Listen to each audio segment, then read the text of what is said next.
So without further ado, I want to turn the program over to Dr. Diana Hall.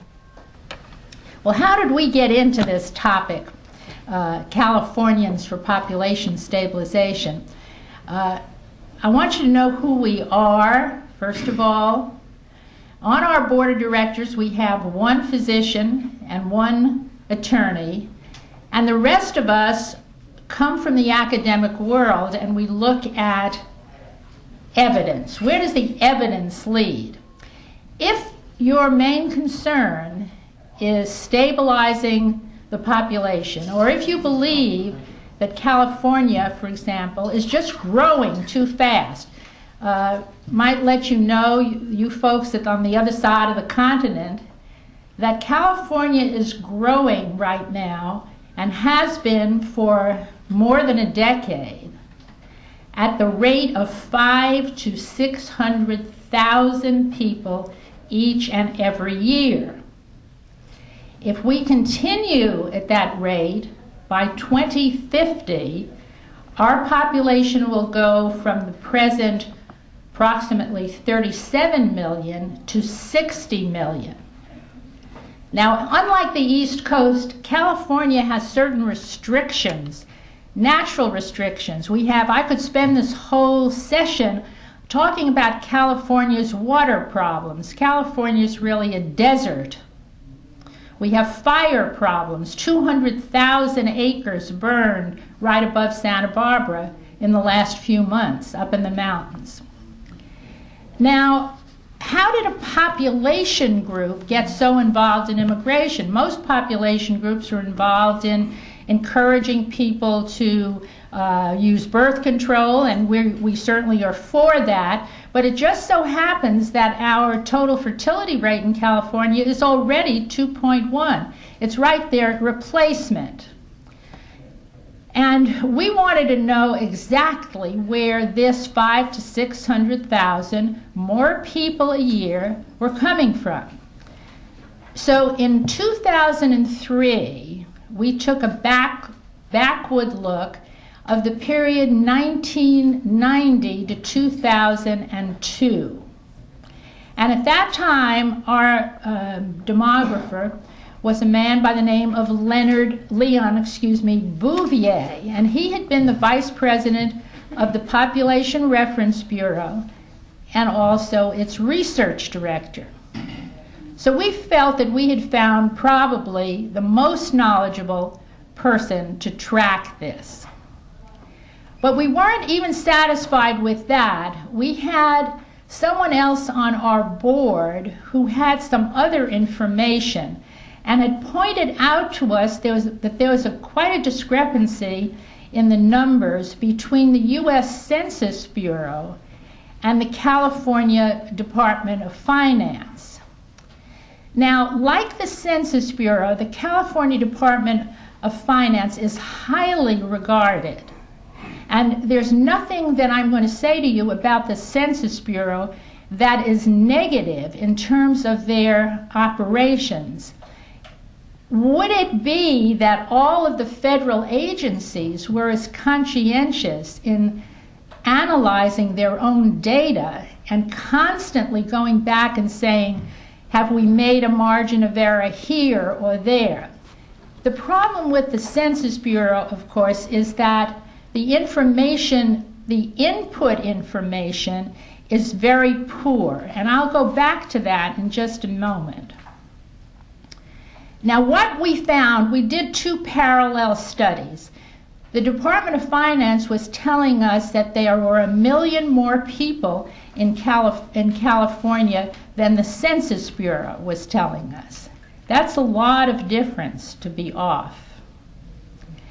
And the Department of Finance was telling us that the reason for population growth in California was due to within-state migration, in other words, people coming to California from other states, and foreign migration, and something they call natural increase, which is a usual demographic term which just covers, births minus deaths, basically. Well, so we decided to do two studies. it also happens that we were very skeptical about the issue of people still moving to California from other states. There's a man by the name of William Frey, who you may have heard of. He's kind of the national authority on interstate migration, of people moving from the Rust Belt to the South, and issues like that. Now, he said, and had very good data to back it up, that there were 200,000 people leaving California every year. In other words, the growth in California was no longer coming from people moving to California from other places within the United States. So we did two studies, one with Frey's data included, and one with the DOF data. The one with Frey's data yielded the following: that virtually 100% of California's growth was coming from direct immigration and births to immigrants.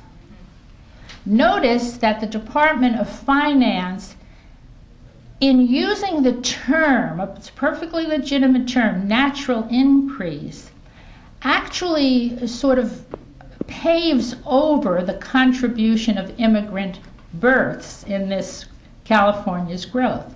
The other study, which Leon Bouvier completed, showed that 98% of California's population was coming from direct immigration and births to immigrants. So with two somewhat different sets of data, we came up to virtually 100%. I think you'll agree that 98% is close enough to call this virtually all of California's growth is due to immigration, direct immigration, and births to immigrants.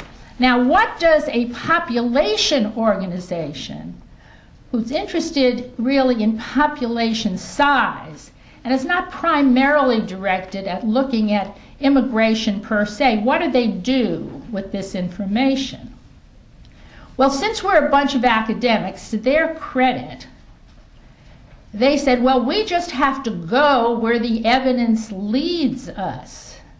The evidence tells us from that particular study that the problem, the source for virtually all of our growth in California is immigration and births to immigrants. That's the fact. So we didn't back away from that. So here's a group of people who had spent most of their career in environmental issues, wanting to save the forests and the farmland and so on, embarking on what was actually, for them, a topic that was a little off subject, right? But we did it anyway. And I think that was a courageous decision. Now, since we had this problem between the Census Bureau and the Department of Finance and the Department of Homeland Security, all of which were telling us there were 12 million illegal immigrants in California. And the question we were asked, once we got into the immigration topic, the main question that our 30,000, 40,000 email members and activists would ask us over and over again, just how many people are here that shouldn't be here? And of course, we did not really have, and nobody really has or had, a very good answer to this. And I found another demographer with the help of Phil Romero, who had been Nancy Bolton. You can see her bio here. She's a very distinguished senior person in this field who was also interested in this topic. Very few demographers want to run up against the census. The census is the gold standard in the United States. And people just refer to the census data. And a lot of groups who have the same basic idea as we do are very much afraid that they might be accused of exaggerating the number of illegals in the United States. And they don't want to be accused of exaggeration. They want to be able to refer to census data. But suppose census data is really very wrong. And that's what we decided to look into.